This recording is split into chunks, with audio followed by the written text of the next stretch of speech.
மகர ராசி அன்பர்களே, இந்த மகர ராசியை பொறுத்த வரைக்கும் நிறையா பேருக்கு நன்மைகள் நடந்துட்டுருக்கு சார். ஆனால் கொஞ்ச நாட்களாக ஓரளவு பரவாயில்லையா இருந்துச்சு. இப்போ திடீர்னு என்னன்னு தெரியல, வருமானத்தில் ஏதோ அட்டி விழுது. 3 மாதமாக வச்சு செய்யுது சார், என்னன்னே தெரியல அப்படிங்கிறவங்கலாம் இனி வரக்கூடிய காலங்கள் எப்படி இருக்க போகுது, தொழில் ரீதியான விஷயங்கள் உங்களுக்கு எப்படி இருக்க போகுது, கல்வி ரீதியான விஷயங்கள் எப்படி இருக்க போகுது, உடல் ரீதியான விஷயங்கள் எப்படி இருக்க போகுது, நிலம் வாங்கலான்னு ஆசைப்பட்ட சார் ஆனால் முடியல, வீடு வாங்கலாம்னு ஆசைப்பட்ட முடியல அப்படிங்கிறவங்களாம் எப்படி இருக்க போகுது, வாகன ரீதியான விஷயங்கள் உங்களுக்கு என்னெல்லாம் நடக்க போகுது, அது எப்படிலாம் நீங்கள் வந்து ஹேண்டில் பண்ணணும் அப்படிங்கிறது எல்லாமே இந்த வீடியோவில் சொல்ல போகிறோம். வீடியோ ஸ்கிப் பண்ணாமல் பாருங்கள். பல நன்மைகளும் இருக்குது, சின்ன சின்ன சிக்கல்களும் இருக்குது. அதை வந்து எப்படி நீங்கள் வெளிவரணும் அப்படிங்கிறதையும் நான் சொல்கிறேன். அதே மாதிரி இந்த வீடியோ ஸ்கிப் பண்ணாமல் பார்த்துட்டு வேறு எந்த ஒரு விஷயமா இருந்தாலும் கமெண்ட் செக்ஷனில் பதிவிடுங்க. நான் சொல்கிறது உண்மையாக இருந்தால் உண்மை அப்படின்னு மறக்காமல் கமெண்ட் செக்ஷனில் பதிவிடுங்க. சரி சார், இப்போ நிறைய பேர் தனிப்படையான ஜோதிடம் பார்க்கணும் அப்படின்னு ஆசைப்பட்டீங்க. மீனம், இந்த மகரம், இந்த மாதிரி ராசியில் இருக்கிறவங்க எல்லாருமே வந்து பார்த்திங்கன்னா லட்சக்கணக்கில் இருப்பாங்க, கோடி கணக்கில் இருப்பாங்க. இவங்களெலாம் என்ன சொல்கிறது அப்படின்னா, ஒரு வீடியோவை பார்த்து உங்களை வந்து முழுசாக எல்லாத்தையுமே கணிச்சிட முடியாதுங்க. தனிப்படையான ஜாதகம் எதுக்கு அப்படின்னா, உங்களுக்கு தசாபுத்தி தனியாக இருக்கும், லொக்கேஷன் ஒன்று உங்களுக்கு தனியாக இருக்குங்க. அதே மாதிரி பக்கத்தில் இருக்கக்கூடிய ராசிகளும் இருக்குது. இதுக்காக தான் தனிப்படையான ஜோதிடம் பார்ப்பாங்க. தனிப்படையான ஜோதிடம் பார்க்கும்போது உங்களுக்கு எப்படி நடக்க போகுது, யாருனாலும் நடக்க போகுது அப்படிங்கிறது எல்லாத்தையுமே கணிச்சிடலாம். அதனால தான் கீழே டிஸ்கிரிப்ஷனில் கான்டாக்ட் நம்பர் டீட்டெயில்ஸ் கொடுத்துருவோம். தனிப்படையான ஜோதிடம் பார்க்கணும் அப்படின்னா ஜஸ்ட் கால் பண்ணி கேட்டு உங்களுடைய ப்ராப்ளம் வந்து சால்வ் பண்ணிக்கலாம். பிரபல ஜோதிட நம்பர் தான் கொடுத்துருக்கேன். ஸோ கீழே வந்து கொடுத்துருக்க நம்பர் கால் பண்ணிங்க அப்படின்னா ஃபோன் மூலமாகவே நீங்கள் வந்து கன்சல்ட் பண்ணி கேட்டு தெரிஞ்சிக்கலாம். ஒரு டைம் ட்ரை பண்ணி பாருங்கள், உங்களுக்கே அதோட மாற்றம் எப்படி இருக்குது அப்படின்னு தெரியும்.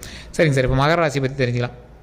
மகர ராசி வாழ்க்கையில் முன்னேறக்கூடிய ஒரு முக்கியமான காலகட்டத்தில் அவங்களுடைய சுயம்பா, இந்த மகர ராசி அப்படின்னா சுயம்பு அப்படின்னு சொல்லலாம். எப்படி மற்றவங்களை வந்து யார்கிட்டையுமே ஒரு கை பிடிச்சி அவங்க ஏற்றி விட்டுக்கிட்டு மற்ற ராசிக்கு வந்து ஹெல்ப் பண்ணிட்டு இருப்பாங்க. ஆனால் இந்த மகர ராசி பொறுத்த வரைக்கும் அவங்க கை பிடிச்சி மற்றவங்களை தூக்கி விடுவாங்க. அந்த அளவுக்கு ஒரு முக்கியமான ராசி இந்த மகர ராசி. கல்வி ரீதியான விஷயங்கள், தொழில் ரீதியான விஷயங்களில் முதன்மையாக தான் இருப்பாங்க எப்போவுமே. அதில் எல்லாத்துலேயுமே ஒரு பேக்கப் வச்சுட்டு தான் எல்லாமே பண்ணுவாங்க. இவங்க இருக்காங்க அப்படின்னாவே இவங்க ஒரு சேஃப்டி ஃபீச்சர்ஸோடு தான் எல்லாமே பண்ணுவாங்க. யாரை நம்பியும் இங்கே வந்து செயல்பட மாட்டாங்க. அவங்களாவே சுயம்பாகவே செயல்பட்டு சுயம்பாகவே எங்களுக்கு என்ன வேணுமோ அது எல்லாத்தையுமே அவங்களே ஹேண்டில் பண்ணிப்பாங்க. அது மட்டும் இல்லாமல் நிறையா விஷயங்களில் ஃபேமிலிக்காகவே நிறைய சாட்டிஸ்ஃபை பண்ணியிருப்பாங்க. கடந்த ஒரு 4 வருடத்தில் ஒரு இழப்பை சந்திச்சிருப்பாங்க. அந்த இழப்புக்கு முன்னாடி ஒரு முக்கியமான ஒரு பர்சனை ஆட் பண்ணியிருப்பாங்க. திருமணமோ இல்லை குழந்தை பிறந்தது ஏதோ ஒன்று பண்ணியிருப்பாங்க. அதற்கு முன்னாடி ஒரு சின்ன இழப்பை சந்திச்சிருப்பாங்க. அதற்கு பிறகு ஒரு வரவு கிடச்சிருக்கும். அதற்கு பிறகு ஒரு திருமணம் ஆகாதவங்க வீட்டில் யாராவது ஒருத்தர் திருமணம் ஆகிருக்கும். அப்படின்னா குழந்தை இல்லாதவங்களுக்கு குழந்தை பிறந்திருக்கும். ஸோ இந்த மாதிரி ஒரு வரவு கிடச்சிருக்கும். அதான் ஒரு 2 வரவு அந்த மாதிரி உங்களுக்கு வந்து உங்களோட வீடுகளில் ஏதோ ஒன்று சந்திச்சிருப்பீங்க. நிறைய பேர் வந்து பார்த்திங்கன்னா தொழில் ரீதியான விஷயங்களுக்காக இடம் மாற்றியிருப்பீங்க. ஒரு இடத்துலேருந்து இன்னொரு இடத்துக்கு வந்து மாறி இருப்பீங்க. இல்லையா திருமணமாவது வெளி இடங்களில் கொஞ்சம் தூரமான இடத்துல வந்து பண்ணியிருப்பீங்க. அதே மாதிரி நிறைய ட்ராவல் வந்து போன வருடங்களில் நீங்கள் அதிகமாக சந்திச்சிருப்பீங்க. கல்வி ரீதியான விஷயங்களை விட மருத்துவ ரீதியான விஷயங்களுக்கு நீங்கள் அதிகமாக ஒரு 2 வருடங்களாக செலவு அதிகமாக பண்ணியிருப்பீங்க. அந்த விஷயங்கள்னால ரொம்ப மன உடைஞ்சும் இருந்திருப்பீங்க. இந்த மகர ராசி பொறுத்த வரைக்கும் தொழில் ரீதியான விஷயங்களில் ஓரளவு கரெக்டாக இருப்பீங்க.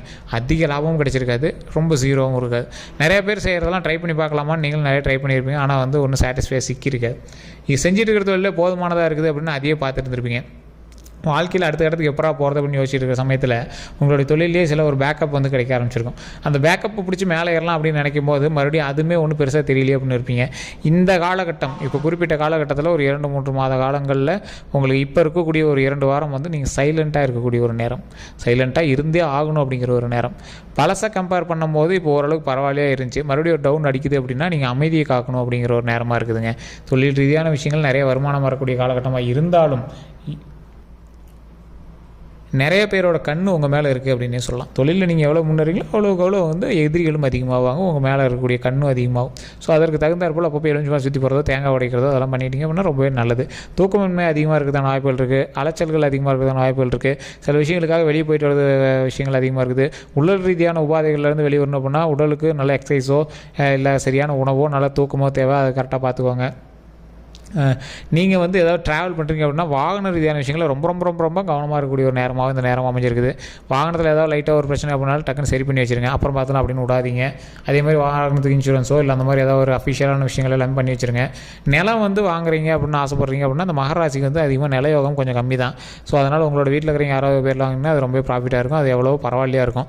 உங்கள் பேரில் வாங்கணும் அப்படின்னு ஆசைப்பட்டு நீங்கள் ட்ரை பண்ணாவே கொஞ்சம் லேட்டாக தான் ஆகும். ரொம்ப கஷ்டப்பட்டு தான் நீங்கள் வந்து எந்த கரையுமே நீங்கள் வந்து பண்ணியிருப்பீங்க. அவ்வளோ ஈஸியால் எதுவுமே பண்ணுறதுக்கு வாய்ப்புகள் இருக்குது இல்லை. இது உண்மையாக அப்படின்னா மறக்காம கமெண்ட் செக்ஷனில் பதிவிடுங்க. அதே மாதிரி கல்வி சம்மந்தப்பட்டமான விஷயங்களில் சில தடைகளும் உங்களுக்கு வந்து ஏற்பட்டு தான் வந்து சரியாகும். மற்றபடி உங்களுக்கு ஒன்றும் பெரிய இஷ்யூஸ்லாம் கிடையாது. கல்வி சம்மந்தப்படாமல் நீங்கள் கல்வி வந்து ஒன்று படிச்சிருப்பீங்க, அது சம்மந்தப்படாத ஒரு வேலையில் தான் நீங்கள் போய் உட்காந்துருப்பீங்க. இல்லை சார் ஓரளவுக்கு மேட்சிங் தான் அப்படின்னாலும் அது ஏன் படித்தோங்கிற மாதிரி தான் இப்போ நீங்கள் வந்து வேலையை பார்த்துட்ருப்பீங்க. ஸோ இந்த மகர ராசி பொறுத்த வரைக்கும் அப்படி தான் இருக்குங்க. அறிவு சார்ந்த விஷயங்களில் நீங்கள் பரவாயில்ல, உங்களை வந்து அடிச்சிக்க முடியாது, அந்த அளவுக்கு தான் வந்து இருக்கும். அதே மாதிரி நீங்கள் தொழிலையே நீங்கள் பண்ணிகிட்டு இருக்கக்கூடிய விஷயத்தில் நிறைய பேர் போட்டி பொறாமைகள் அதிகமாக இருக்கிறதான வாய்ப்புகள் இருக்குது. ஸோ குறிப்பிட்ட இடத்துல நீங்கள் தொழில் பண்ணக்கூடிய இடத்துல திருப்பதி ஏழுமலையானுடைய புகைப்படத்தை வச்சு ஓம் திருப்பதி ஏழுமலையா போற்றி, ஓம் திருப்பதி ஏழுமலையா போற்றி, ஓம் திருப்பதி ஏழுமலையா போற்றி அப்படின்னு மறக்காம கமெண்ட் செக்ஷனில் பதிவிட்டு ஃப்ரீ டைமில் நீங்கள் வந்து அதை சாமி முன்னாடி சொல்லி பாருங்கள். அதே மாதிரி விளக்கேற்றி வழிபடுங்க. உங்கள் ஆஃபீஸ்லேயோ மற்ற இடத்துலையோ விளக்கேற்றி வழிபட்டீங்க அப்படின்னா ரொம்பவே நல்லது. ஸோ நெய் விளக்கேற்றி வழிபடுங்கன்னா ரொம்பவே நல்லது. அதே மாதிரி பஞ்சகவிய விளக்குன்னு சொல்லுவாங்க, அதை வாங்கி நீங்கள் பண்ணுங்கள். ஸோ பாருங்கள், நம்மளோட ப்ராடக்ட்லேயே கூட இருக்கும் உற்சாகமில், நீங்கள் வேணும் அப்படின்னா நீங்கள் வந்து வாங்கிக்கலாம். ஸோ அதே மாதிரி அந்த பஞ்சகவிய விளக்கை யூஸ் பண்ணுறீங்க அப்படின்னா சாம்பிராணி மாதிரியும் காட்டிக்கலாம். அது வந்து நீங்கள் பற்ற வச்சுட்டு சாம்பிராணியாகவும் காட்டிக்கலாம். மண் விளக்கு கிடையாது. பஞ்சகவிய விளக்குனா மாட்டினுடைய 5 பொருட்களால் செய்யப்பட்ட விளக்கு. அதை வந்து நீங்கள் பக்கத்தில் எங்கே ஸ்டோரில் கிடைச்சினாலும் நீங்கள் வாங்கிக்கலாம். இல்லை வேணும் அப்படின்னா கமெண்ட் செக்ஷனில் பதிவிடுங்க, உங்களுக்கு வந்து டீட்டெயில்ஸ் சென்ட் பண்ணுவாங்க. ஸோ இந்த ஒரு விஷயம் மட்டும் இல்லாமல் தொழில் ரீதியான விஷயங்களில் உங்களுக்கு வந்து சின்ன சின்ன முடக்கங்கள் இப்போ இருக்கிறதுக்கான நேரம். ஸோ அதனால் அதிலேருந்து வெளிவரத்துக்கு என்னெல்லாம் பண்ணுமோ அதெல்லாம் போய் ட்ரை பண்ணுங்கள். முடங்கி உட்காந்துடக்கூடாது. நிறைய பாசிட்டிவ் விஷயங்கள் வந்து உங்களுக்கு நடக்கிறதுக்கான வாய்ப்புகள் அதிகம். ஸோ முடங்கி உட்காந்து நீங்கள் வந்து அந்த டைமை வேஸ்ட் பண்ணிடாதீங்க. குறிப்பிட்ட டைமில் ஏற்றம் இறக்கங்கள் இருக்கத்தான் செய்யும். பழசை கம்பேர் பண்ணும்போது இப்போ ஓரளவுக்கு உங்களுக்கு வருமானம் பரவாயில்லையாகவே இருக்கும். சிலருக்கு முடங்கியே இருக்கும். தொழில் வந்து 3 மாதம் முடங்கியே கூட இருக்கலாம். ஆனால் போக போக அது வந்து சரியாக ஆரம்பிக்கும். ஸோ அதனால் முடங்கி உட்காந்துடாதீங்க. கொஞ்சம் லேக் அடிக்கிறதுக்கான நேரம் தான் இது. ஒரு கண் அப்படின்னு கூட நீங்கள் வச்சுக்கலாம். அதுக்கப்புறமேட்டு உங்களுக்கு வந்து லைஃப் நல்லாயிருக்கும். அதனால் இப்போ ஒரு கண் பட்டிருக்கு அப்படிங்கிறதுனால கொஞ்சம் சரியாகும் அப்படிங்கிற காலகட்டம் தான். ஸோ அதனால் நீங்கள் வந்து கவலைப்படாமல் அடுத்தடுத்த ஸ்டெப்புக்கு வந்து மூவ் ஆகுங்க. சின்ன சின்ன மாற்றங்கள் உங்களுக்கு ஏற்பட உங்களுக்கு வந்து அப்படியே தெரிய ஆரம்பிச்சிடும். ஸோ கல்வி சம்மந்தப்பட்டமான விஷயங்கள் இப்போ ஓரளவுக்கு பரவாயில்லையாக இருக்குது. வாகனம் சம்மந்தப்பட்டமான விஷயங்களில் நீங்கள் கொஞ்சம் கவனம் தேவை. அதேமாதிரி டாக்குமெண்ட் ரீதியான விஷயங்கள், ஏதோ ஒரு லேண்டு வாங்குறீங்க, வீடு வாங்குறீங்க, அந்த மாதிரி ஏதோ லீஸுக்கு எடுக்கிறீங்க அப்படின்னா அதை கொஞ்சம் பார்த்து சரிப்பட எல்லாத்தையுமே பண்ணிங்க அப்படின்னா போதுமானது. நீங்கள் எல்லாமே பேக்கப் வச்சுட்டு தான் பண்ணியிருப்பீங்க. எப்பயுமே சேவிங்ஸில் எல்லாமே ஓரளவுக்கு 1-2 வச்சிருப்பீங்க. ஸோ அதை வச்சு தப்பிச்சிக்கலாம் அப்படின்னு சீட்டு போட்டிருப்பீங்க. நகை பேங்க்கில் இருந்துச்சுன்னா அதுக்கு தகுந்த மாதிரி வச்சுருப்பீங்க. நகைக்கான சீட்டு போட்டிருப்பீங்க. இந்த மாதிரி நிறைய விஷயங்கள் நீங்கள் வந்து போட்டிருப்பீங்க. இன்சூரன்ஸ் கட்டியிருப்பீங்க. ஏதோ ஒரு விஷயங்கள் போஸ்ட் ஆஃபீஸ் அது நிறைய பண்ணிட்டு தான் இருப்பீங்க. இந்த மாதிரியான விஷயங்கள் எல்லாமே பண்ணிட்டு இருக்கீங்க அப்படின்னா அது ரொம்ப ப்ராஃபிட் தான். ஒன்றும் உங்களுக்கு லாஸே கிடையாது. அந்த பேக்கப் எல்லாம் இருக்கவே நீங்கள் வந்து அடுத்தடுத்த விஷயங்களுக்கான சேவிங்ஸில் போடுங்க. உங்களுடைய ஃபஸ்ட்டு விஷயம் சேவிங்ஸாக இருக்கணும். அந்த விஷயத்தை நீங்கள் பண்ணிவிட்டு மற்றது தொழிலுக்கோ இல்லை மற்ற எதுக்கு வேணாலும் நீங்கள் பண்ணுங்கள். மற்றபடி ப்ராப்ளமே கிடையாது.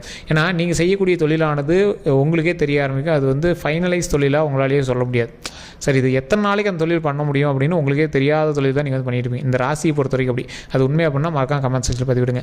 சரி, இது எத்தனை நாளைக்கு இந்த தொழில் எப்போ வந்து நிறுத்துவானே தெரியாது, அந்த மாதிரி இந்த தொழில் பண்ணிட்டு இருக்கிறோம் அப்படிங்கிறது உண்மையாக அப்படின்னா மறக்காம கமெண்ட் செக்ஷனில் பதிவிடுங்க. இருந்தாலும் ஊருக்குள்ளே நீங்கள் தான் பெரிய ஆளாக தெரிவிங்க. அந்தளவுக்கு வந்து உங்களுடைய முன்னேற்றமும் உங்களுடைய உழைப்பும் வந்து அதிகமாகவே இருக்கும். சில விஷயங்கள் சொல்லாமே செஞ்சுட்ருப்பீங்க. அது ஒரு மிகப்பெரிய அவுட்புட்டாகவும் கொடுத்துட்ருப்பீங்க. ஸோ அதனால் நிறைய பேர் வந்து உங்களை வியந்து பார்த்துட்டு இருக்கக்கூடிய ஒரு நேரமாக இந்த நேரம் வந்து அமைச்சிருக்கும். சில தடைகள் வருது அப்படின்னு நீங்கள் வந்து கவலைப்பட வேண்டாம். அதே மாதிரி இன்னும் நிறைய இடத்துல நீங்கள் வந்து லேண்ட் தொலைவிட்டு இருப்பீங்க. ஒரு இடத்துல போய் செட்டில் ஆகணும் அப்படின்லாம் பார்த்துட்டு இருப்பீங்க. ஸோ அது எல்லாத்துக்குமே நீங்கள் வந்து வெயிட் பண்ணிட்டீங்க அப்படின்னா வரக்கூடிய காலகட்டங்கள் உங்களுக்கு ஒரு நன்மை தரக்கூடிய ஒரு காலகட்டங்களாக அமைப்போகுது அப்படின்னு தான் அர்த்தம். ஸோ சின்ன சின்ன விஷயத்தை கூட நீங்கள் பெருசாக எடுத்துக்காமல் அடுத்த ஸ்கிப் பண்ணிவிட்டு அடுத்த விஷயத்துக்கு போயிருங்க. ஏன்னா நீங்கள் சின்ன மேட்டருக்கு கூட நீங்கள் வந்து மைண்ட் அப்செட் ஆகக்கூடிய ஆள். ஸோ அந்த விஷயத்தில் நீங்கள் வந்து மைண்ட் அப்செட் ஆகாமல் நீங்கள் உண்டு, உங்களோட தொழில் உண்டு, உங்களோட வேலை உண்டு, உங்களோட ஃபேமிலி உண்டு இருந்தீங்கன்னா உங்களுக்கு எந்த ஒரு ப்ராப்ளமே கிடையாது. அதே மாதிரி நிறைய முதலீடு போட்டு ஒரு தொழில் ஆரம்பிக்கிறாங்க, அதுக்காக பணம் கேட்குறாங்க அப்படின்னா நீங்கள் கொஞ்சம் பார்த்து பண்ணுங்கள். அந்த விஷயத்தெல்லாம் ரொம்ப கவனமாக இருங்க. டாக்குமெண்ட் இல்லாமல் ஒரு சர்டிஃபிகேட் இல்லாமல் எது இல்லாமல் நீங்கள் வந்து யாராவது கடன் கேட்குறாங்க அப்படின்னா அதை ரொம்ப பார்த்து பண்ணுங்கள். சின்ன சின்ன விஷயங்கள் நீங்கள் கடன் கொடுத்துட்டே இருந்தீங்க அப்படின்னாலும் அதுமாதிரி திரும்பி வரதுக்கான வாய்ப்புகள் உங்களுக்கு ரொம்ப கம்மியாக தான் இருந்திருக்கும். நிறைய விஷயங்களில் நீங்கள் வந்து முட்டி மோதி செயல்படக்கூடிய விஷயங்கள்லாம் நீங்கள் ரொம்ப சிக்கலை சந்திச்சு தான் நீங்கள் வந்து மேலே வந்தவங்க. ஸோ அதனால் நிறைய விஷயத்தில் ரொம்ப கவனமாக இருக்குது. அது ரொம்ப போதுமானதாக இருக்கும். அதே மாதிரி நீங்கள் வாகன விஷயத்தில் ரொம்ப ரொம்ப கவனமாக இருக்க வேண்டிய விஷயம். அதே மாதிரி உடல் ரீதியான விஷயங்களை லைட்டாக ஏதாவது பண்ணிச்சு அப்படின்னா உடனே டாக்டரை பார்த்துருங்க.